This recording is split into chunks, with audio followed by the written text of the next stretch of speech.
Alright, so you will probably notice this question or recognize this question from the test. It's this evil problem that comprised numbers 1 and 2. And anyways, you had this nifty little frictionless setup where there's a block with a mass of 1 kilogram hanging off this side, and then there's a block with a mass of 1 kilogram hanging off this side.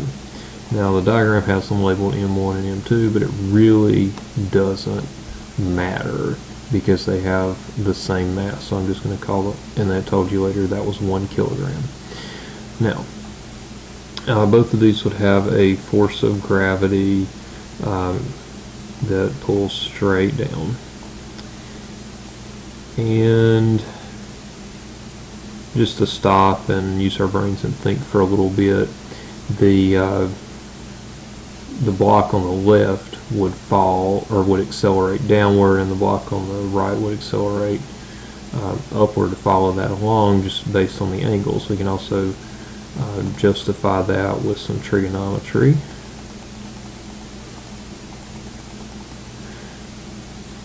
So I think that you can see from this or at least fairly clearly that the y component here would be in the direction of motion, the x component here would be in the direction of motion, and obviously this y component is quite a bit larger than the x component over here.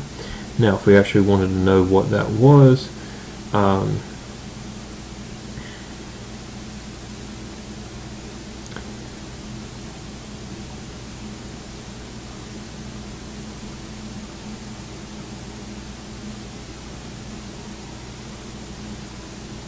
this y component, if we wanted to,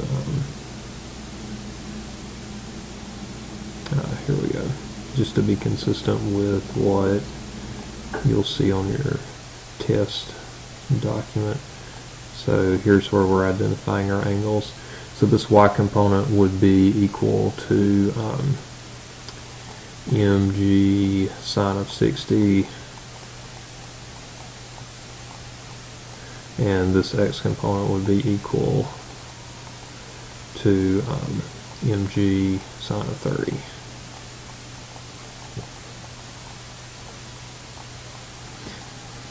Alright, so the acceleration of the system would then be determined with Newton's second law, F equals ma. Remember that the force is not just any old force, it's the net force. So the mg sine of 60 is pulling down, and the mg sine of 30 is pulling the opposite direction through our pulley system. So here's how we would represent that.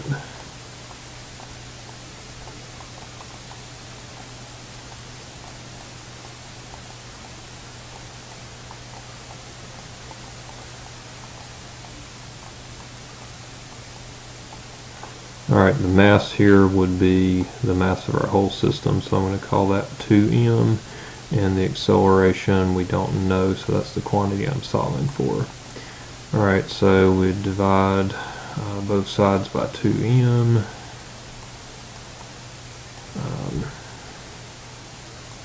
Guess what? The m's cancel out. So we're left with the acceleration. I'm going to factor out the g right now, and also not forget the 2 down there.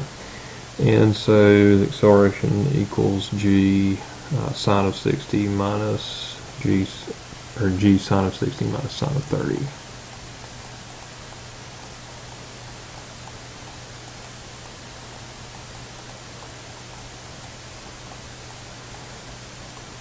Alright, if you know values from the unit circle, or you could simplify that further, but we don't have to for what the number 1 asked us to do. Now, for the fun part of the problem, number 2 went on to ask us to find the resultant force given it. So great, we got the acceleration. Now we would first need to solve for the tension in the string. So we have to solve for this, and it would also be equal to this pulley's just transfer force. So let's see here. Let's scroll down here and work out the tension. And I'll work in a different color while we're down here. Alright, so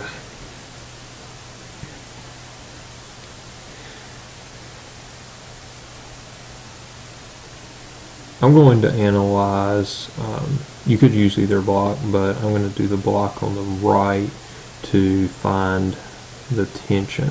So for this block on the right, there are two forces working against each other. There's the x component of the force of gravity, which is mg sine of 30, and then there's the tension pulling the opposite way. So the net force in that situation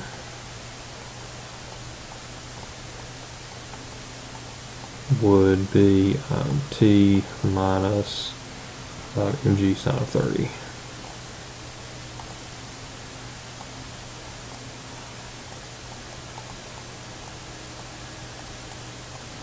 Alright, now that we've got that set up, we can say that, use Newton's second law again, and say that, actually no, that's not where I'm going to go with this. Let's erase just a little bit.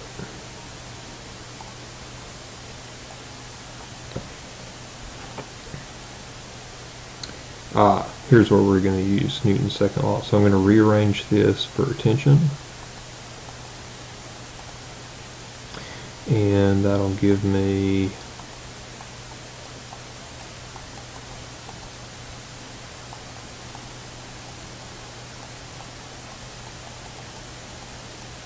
this.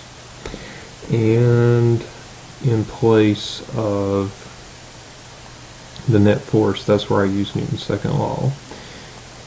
I'm going to do mass times acceleration.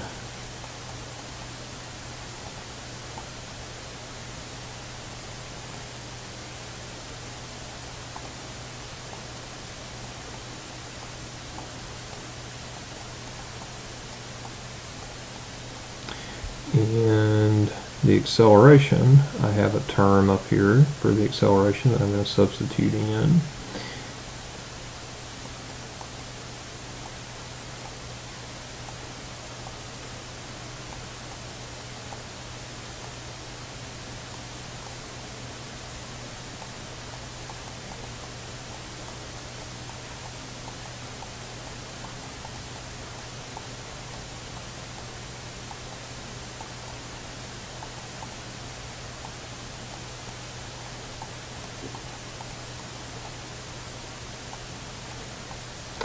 Alright, now you'll notice that sine of 30 appears in here and out here.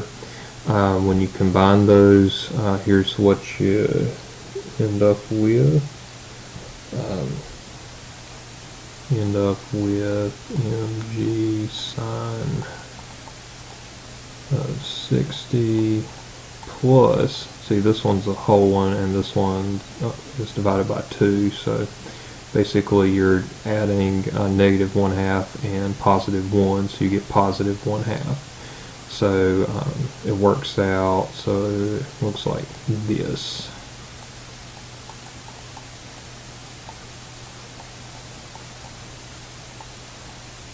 Alright, so that is an expression for our tension.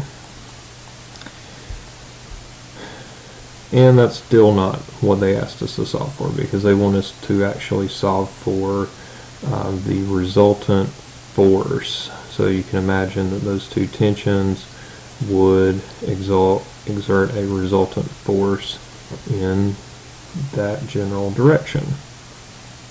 Now, starting to run out of colors to work with here. we can imagine that this tension and this tension would add together. Vector addition, by the way, they should be the same length, but my drawing is not perfect here, obviously. So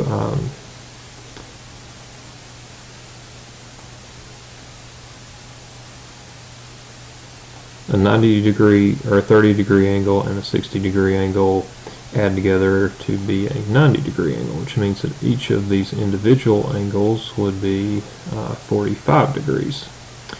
So you imagine your tension and the x and y components thereof. Okay, so the x components of the tension would simply just cancel out. I know they don't look like they're the same size, but they are, just because I didn't do a good job on my drawing. So the x components would cancel out, but the y components are in the same direction and they would add together. Well, the y component of the tension would be t cosine of 45. Okay, and so, and by the way, there's two tensions, so the resultant force, you'd actually have to add you'd have to add both y components together at the end. So to get the resultant force, we would t cosine of 45 and then multiply it by 2. So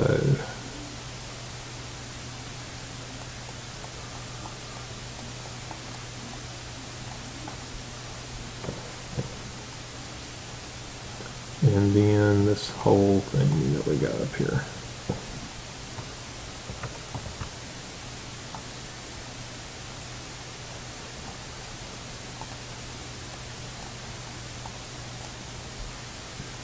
Alright, now, cosine of 45 is 1 over the square root of 2. Okay, so when you multiply 2 and then you also have a 2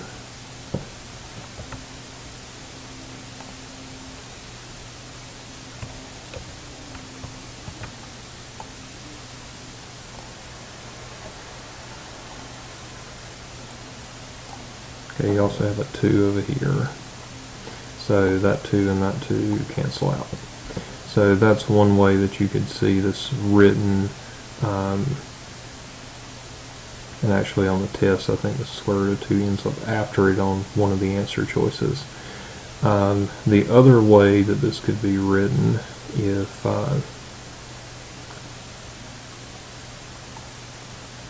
you did some clever factoring here, is you could have, if you multiplied by the square root of 2 over the square root of 2, you'd end up with 2 on the bottom and the square root of 2 on top, which would look like the other answer choice. So anyways, long story short, let's clear off some of this stuff so it actually looks like it sort of makes sense. Square root of 2 on the bottom, or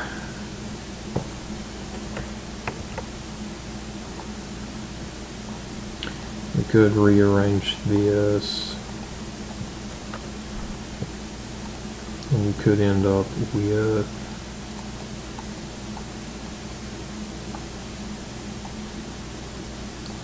one half and then square root of 2 on the top. So those are your possible answer choices and all the work to back it up, and sorry for taking up 15 minutes of your life to show you this.